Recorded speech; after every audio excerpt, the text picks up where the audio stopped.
Most of the writings of James Thurber are gut-splittingly funny, but not all.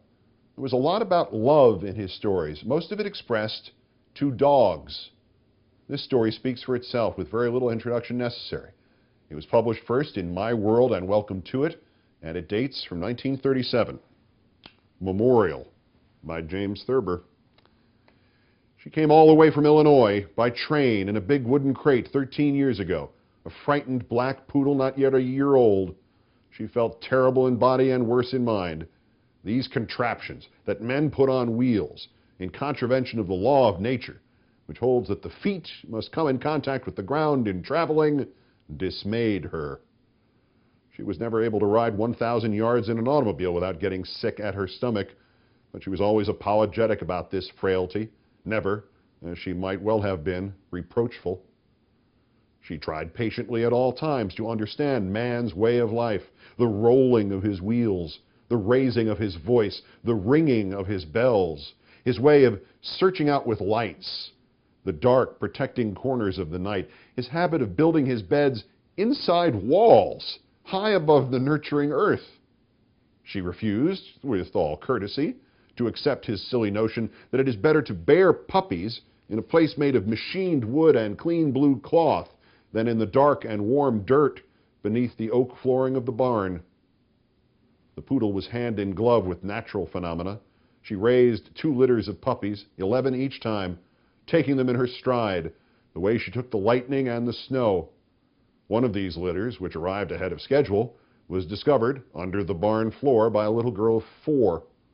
The child gaily displayed on her right forearm the almost invisible and entirely painless marks of teeth, which had gently induced her to put down the live black toys she had found and wanted to play with. The poodle had no vices that I can think of, unless you could count her incurable appetite for the tender tips of the young asparagus in the garden and for the black raspberries when they ripened on the bushes in the orchard.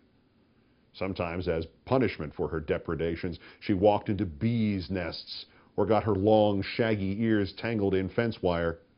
She never snarled about the penalties of existence or whimpered about the trials and grotesqueries of life with man.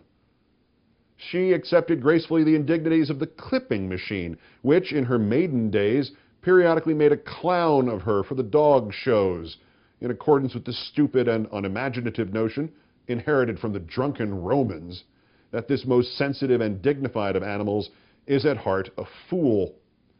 The poodle, which can look as husky as a Briard when left shaggy, is an outdoors dog and can hold its own in the field with the best of the retrievers, including the Labrador.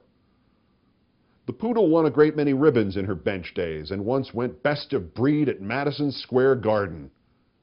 But she would have traded all her medals for a dish of asparagus. She knew it was showtime when a red rubber bib was tied around her neck. That meant a ride in a car. I used to ride with her in the rumble seat, and once on our way to Newport, when the rain came down suddenly, there was I with one hand on the poodle's shoulder and the other holding over her a bright green parasol. The highways of New England have, I am sure, seldom beheld a more remarkable sight. Like the great Gamire of Tarkington's Gentle Julia, the poodle I knew seemed sometimes about to bridge the mysterious and conceivably narrow gap that separates instinct from reason. She could take part in your gaiety and your sorrow. She trembled to your uncertainties and lifted her head at your assurances. There were times when she seemed to come close to a pitying comprehension of the whole troubled scene and what lies ticking behind it. If poodles, who walk so easily upon their hind legs, ever do learn the little tricks of speech and reason, I should not be surprised if they made a better job of it than man, who would seem to be slowly slipping back to all fours in spite of Van Wyck Brooks and Lewis Mumford and Robert Frost. The poodle kept her sight, her hearing, and her figure up to her quiet and dignified end. She knew that the hand was upon her, and she accepted it with a grave and unapprehensive resignation. This, her dark, intelligent eyes seemed to be trying to tell me, is simply the closing of full circle. This is the flower that grows out of beginning. This, not to make it too hard for you, friend, is as natural as eating the raspberries and raising the puppies and riding into the rain. Memorial by James Thurber. See you in late spring.